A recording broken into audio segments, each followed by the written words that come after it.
ఒక ప్రశ్న, ఎందుకు కొంతమంది ప్రతిరోజు చిన్న చిన్న పనులు చేస్తూ చివరికి పెద్ద సక్సెస్ సాధిస్తారు, మరికొందరు మోటివేషన్తో మొదలుపెట్టి కొన్ని రోజులకే ఆగిపోతారు? వాళ్లకు ఎక్కువ టాలెంట్ ఉందా? లేదు. చాలాసార్లు వాళ్లను ముందుకు తీసుకెళ్లేది మోటివేషన్ కాదు, హ్యాబిట్స్. 1. బ్రెయిన్కి హ్యాబిట్స్ ఎందుకు ఇష్టం? అంటే మన బ్రెయిన్ ఎనర్జీని సేవ్ చేయడానికి ప్రయత్నిస్తుంది. అందుకే ఒక పనిని మళ్లీ మళ్లీ చేస్తే దాన్ని హ్యాబిట్గా మార్చేస్తుంది. అప్పుడు ఎక్కువ ఆలోచించాల్సిన అవసరం ఉండదు. అందుకే పళ్ళు తోముకోవడం, తలుపు లాక్ చేయడం, చెప్పులు వేసుకోవడం మనకు ఆటోమేటిక్గా జరుగుతాయి.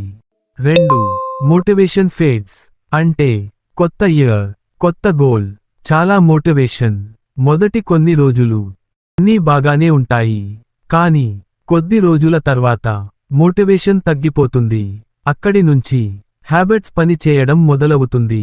ఎందుకంటే హ్యాబిట్కి మూడ్ అవసరం లేదు. 3. The habit loop. అంటే సైకాలజీ ప్రకారం చాలా హ్యాబిట్స్ ఒక లూప్ని ఫాలో అవుతాయి. Cue, routine, reward. అంటే ఉదాహరణకు స్ట్రెస్ అంటే ఫోన్ తీసుకోవడం, కొద్దిసేపు రిలీఫ్. ఇదే లూప్ మళ్లీ మళ్లీ రిపీట్ అవుతుంది. అందుకే హ్యాబిట్స్ స్ట్రాంగ్ అవుతాయి. 4. Small habits, big results. అంటే రోజుకు 10 పేజెస్ చదవడం, 15 మినిట్స్ ఎక్సర్సైజ్, కొంచెం సేవింగ్, ఒక స్కిల్ ప్రాక్టీస్. ఇవి ఒక్కరోజులో లైఫ్ని మార్చవు, కానీ ఒక సంవత్సరం తర్వాత చాలా పెద్ద డిఫరెన్స్ కనిపిస్తుంది. ఎందుకంటే స్మాల్ హ్యాబిట్స్ కాలంతో కలిసి పెద్ద రిజల్ట్స్ ఇస్తాయి. 5. Identity changers habits. చాలామంది అంటారు, నేను ఎక్సర్సైజ్ చేయాలి, కానీ ఇంకో వ్యక్తి ఇలా ఆలోచిస్తాడు, నేను హెల్దీ పర్సన్. డిఫరెన్స్ కనిపించిందా? మొదటివాడు యాక్షన్ మార్చాలని చూస్తాడు, రెండోవాడు ఐడెంటిటీ మార్చుకుంటాడు. మన ఐడెంటిటీకి సరిపోయే హ్యాబిట్స్ ఎక్కువ కాలం నిలుస్తాయి. 6. Break bad habits. అంటే బ్యాడ్ హ్యాబిట్ని స్టాప్ చేయాలంటే విల్ పవర్ ఒక్కటే సరిపోదు. ముందు దానికి ట్రిగర్ ఏంటో గుర్తించండి. Boredom, stress, loneliness.